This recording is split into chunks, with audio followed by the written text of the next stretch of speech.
In previous video lecture we studied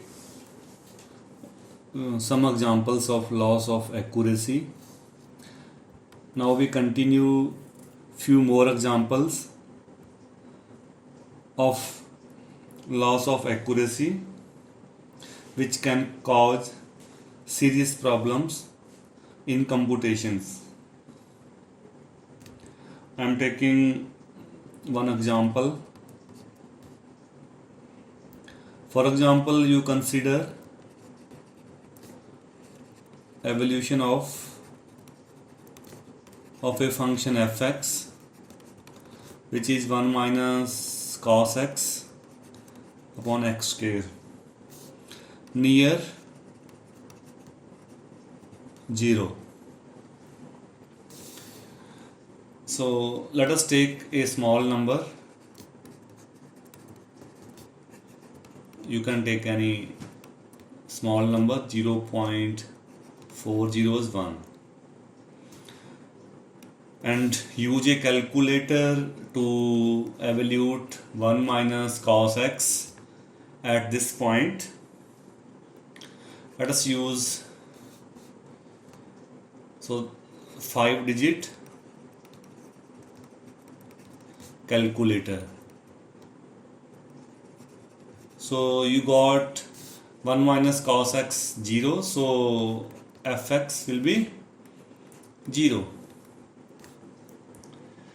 But if you calculate this expression using MATLAB or with advanced calculator which have more digits, which can write more digits, then you got fx non-zero.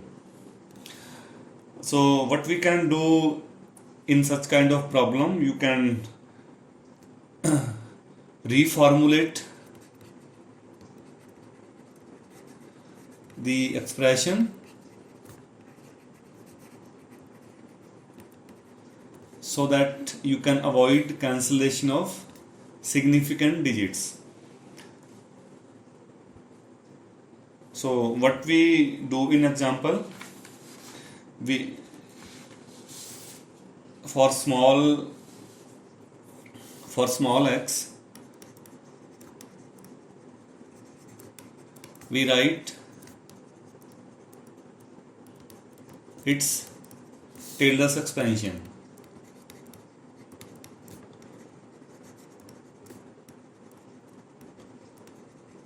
So what is Taylor expansion of cos x? That is 1 minus, so 1 by x square, that is the factor with division. So just write 1 minus cos x. So Taylor series of cos x is 1 minus x square by 2 factorial plus x4 by 4 factorial minus x6 by 6 factorial and so on. And you can see here that this 1 and 1 will cancel out. Also you can cancel x square by taking common. So this will be 1 by 2 factorial. And then second term x4 by 4 factorial. So this is minus x square by 4 factorial. Then x4 by 6 factorial, etc. So if you now evaluate fx near 0, then the terms containing x power 4 and x square and x4, they will be very small or 0. So if x is small, so x square will be almost 0. So in that case you can write this fx is 1 by 2, that is 0.5 when x is small. And if you evaluate this function in MATLAB by using more digits, you got same answer, 0.5. So we can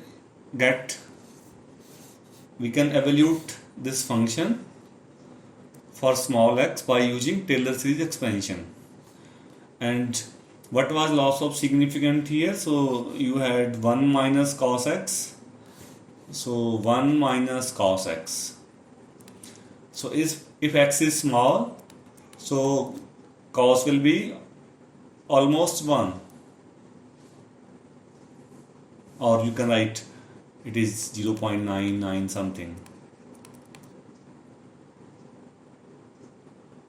Okay, so for small x, cos x is about 1, and then 1 minus 1, that will cause serious loss of significant digits due to cancellation. So we can avoid these cancellation by writing Taylor series. However, if x is bigger, then you just evaluate the expression from original one. So no need to write Taylor series if x is bigger. Second example I am taking. So let us evaluate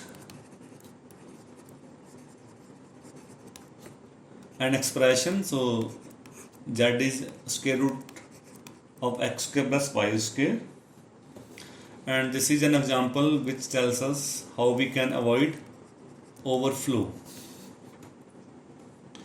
So if x or y is very large, then of course x square and y square will be much larger. Then x square plus y square might be large, and it can create overflow error.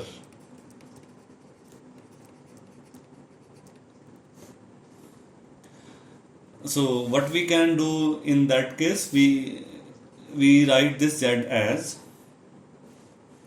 z equal to, so take x outside, so 1 plus y square by x square if x is bigger than, or you can say mod of x is bigger than mod of y, or you can write z equal to mod of y 1 plus x square by y square if y is bigger than x.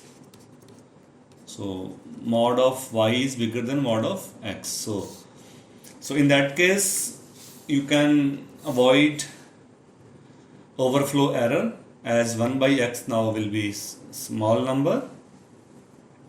Okay, so you can compute this expression on your computer.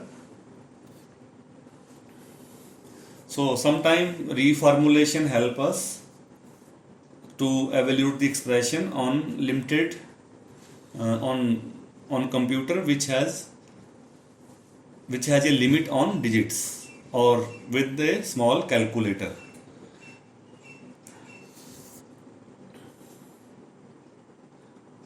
And next example I am taking from polynomials.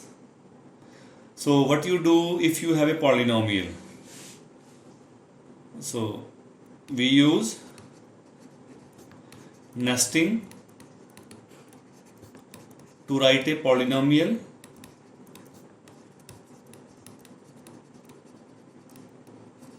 on a computer. So I am taking an example of what is called nesting, or you can say nest. So polynomials are always expressed in nesting form.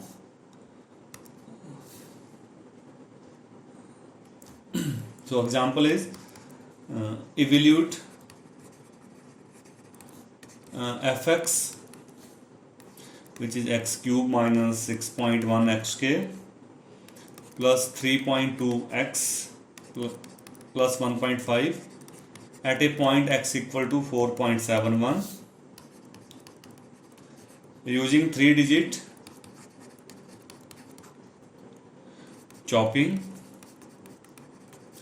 or you can use 3-digit rounding, and with nesting. So firstly we will write its exact value by taking more digit. So for example, take 10 digits and evaluate this expression. Okay, so f at 4.71. So just write default answer with your calculator. So 6.1, 4.71 square plus 3.2 times 4.71 plus 1.5. So default answer is minus 14.263899. Okay, so now we evaluate this expression. Now we use 3-digit chopping and we compare the answer with this value, which will be treated as exact value. So what's happening in 3-digit chopping? So we write it again 4.71 and now we evaluate the expression in a systematic manner and use 3-digit chopping at each step from left to right. Okay, so go from left to right. So firstly 4.71 square, that is 22.1, then multiplied by 4.71.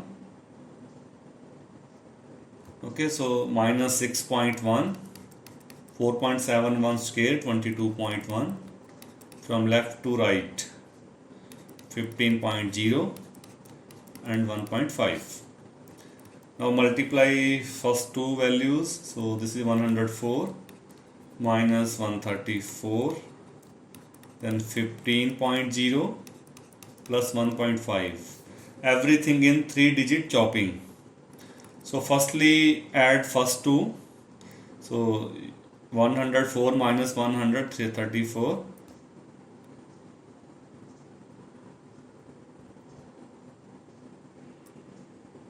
Okay, then add 15. So it's better that we write it 30.0 plus 15.0, then 1.5.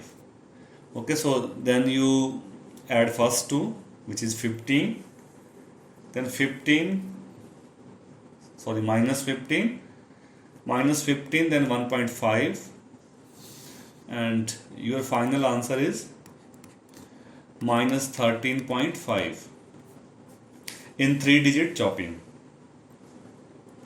So now we compare it with exact value. So we compute relative error, that is exact value stored by taking more digit in the beginning, so which is 14.263899, then computed value 13.5, then division with exact value. Okay, so compute relative error, this is 0.05, which is 5%, and this is quite high. So what we do now? So now we do nesting.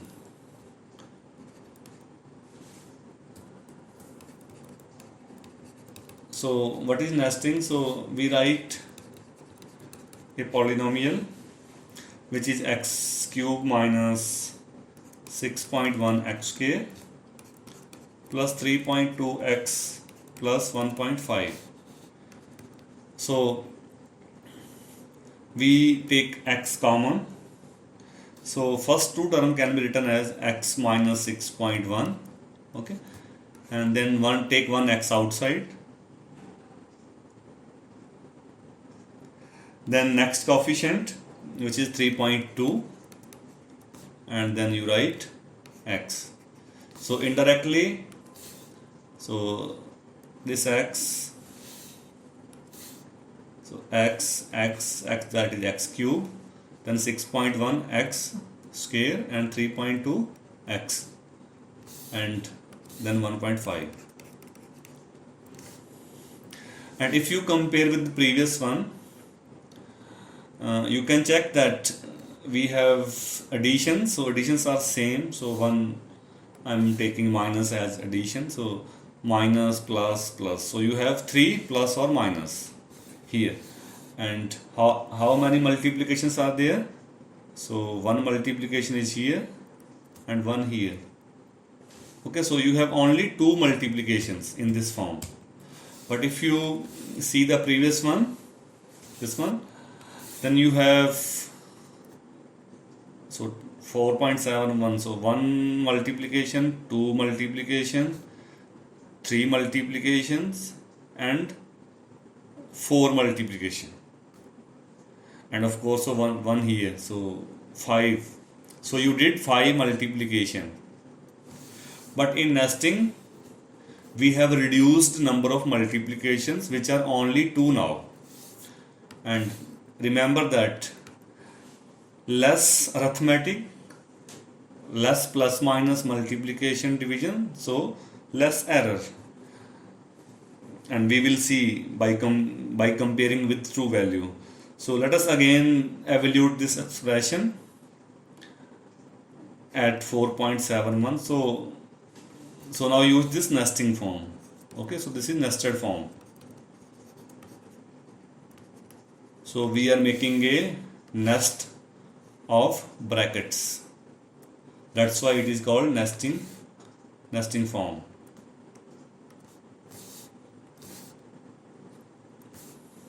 So 2 bracket make a nest. Now we evaluate this expression again by writing x equal to 4.71. So 4.71 minus 6.1, then 4.71 plus 3.2 multiplied by 4.71. And we use same 3-digit chopping. So first value is minus 1.39 multiplied by 4.71 plus 3.2. Okay, so do systematically chopping at each step from left to right. So first value is 6.54 in 3-digit plus 3.2, then 4.71 plus 1.5. So firstly add these two numbers, so minus 3.34. Okay, so multiply by 4.71 plus 1.5. Then multiply first two values, which is minus 15.7 plus 1.5. So now answer is minus 14.2.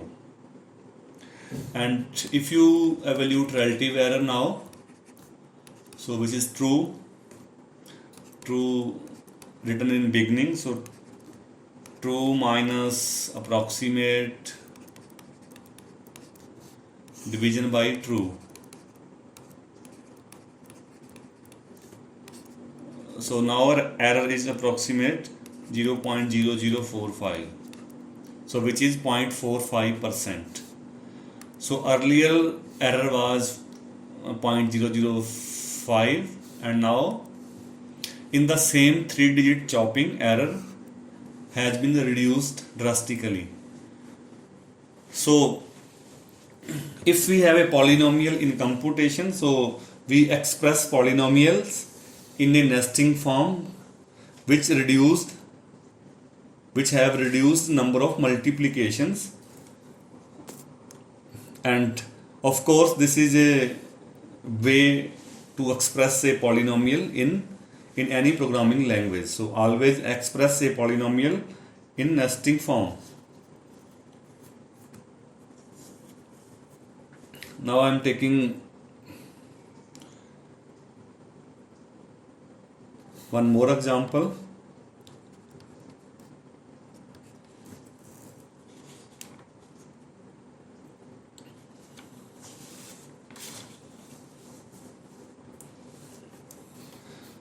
So which says that how many multiplications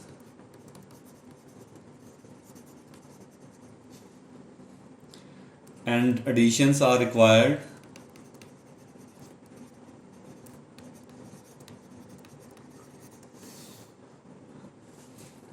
to determine a sum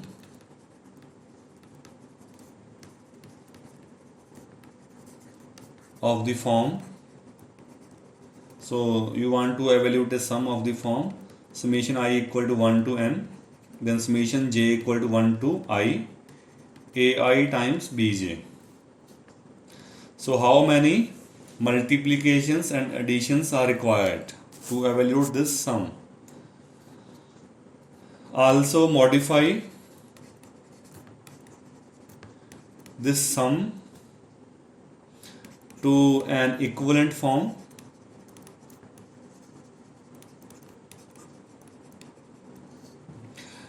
which reduces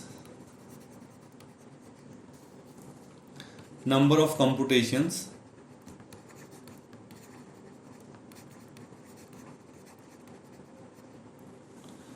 so if possible we will write its modification which reduce number of computations as we did in previous nesting example.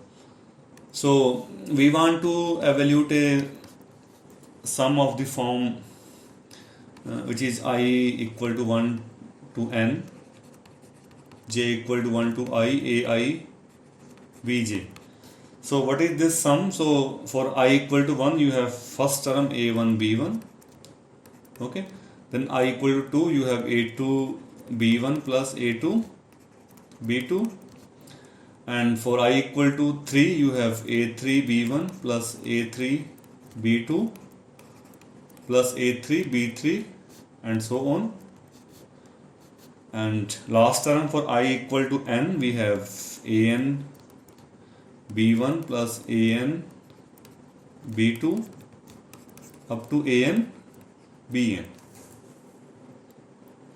So clearly you can check. So here, so there are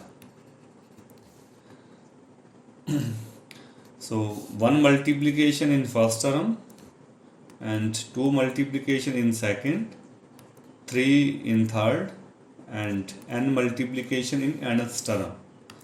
So there are 1 multiplication in first, 2 in second, and n multiplication in last term. So you have n plus 1 by 2 multiplications in this sum. Also there are additions. So in first you don't have any addition. I'm not talking about this one, so I will take this separately. So no addition in first, then 1 addition in second, 2 in third, okay, and n minus 1 in last term. So there are 0 in first, 1 in second, and 2 in third, and n minus 1 additions in last term. So this sum is n minus 1 by 2 additions. Okay, in additions, and also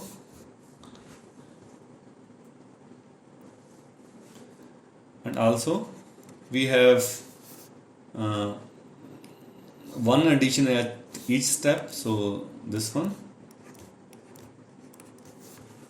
So these are n minus 1 additions which connect each term. So also there are n minus 1 more additions which connects the each term. So hence in total additions are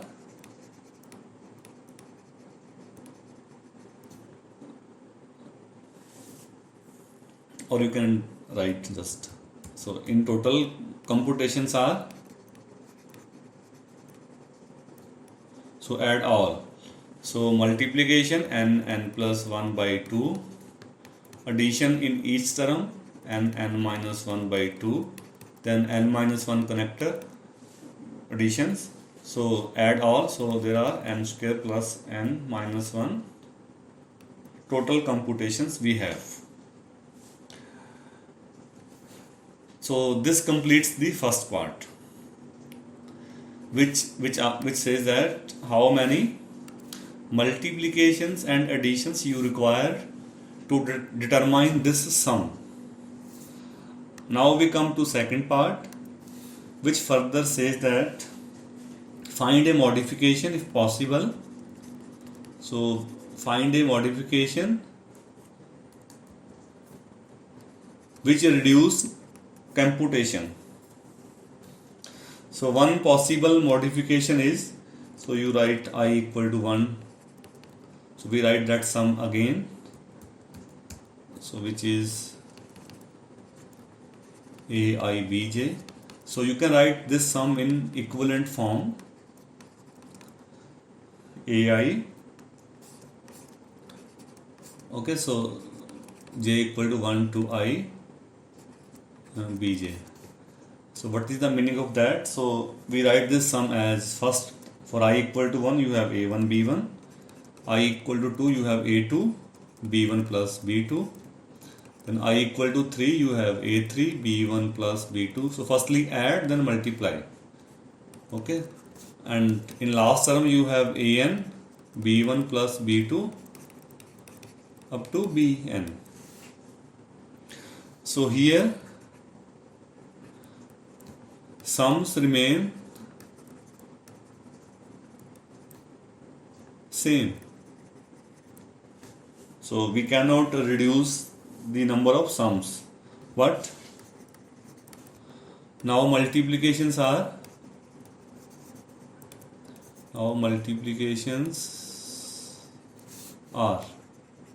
so you have one multiplication at each term. Okay, so now we have multiplication which are 1 1 at each step.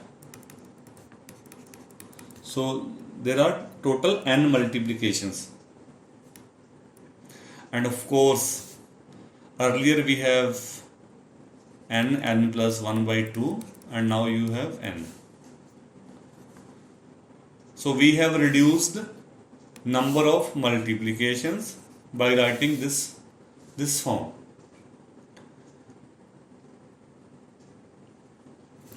So in practice we write different form of expression which uses less computation, and by writing that equivalent form you can reduce number of computations, and of course then you can enhance the accuracy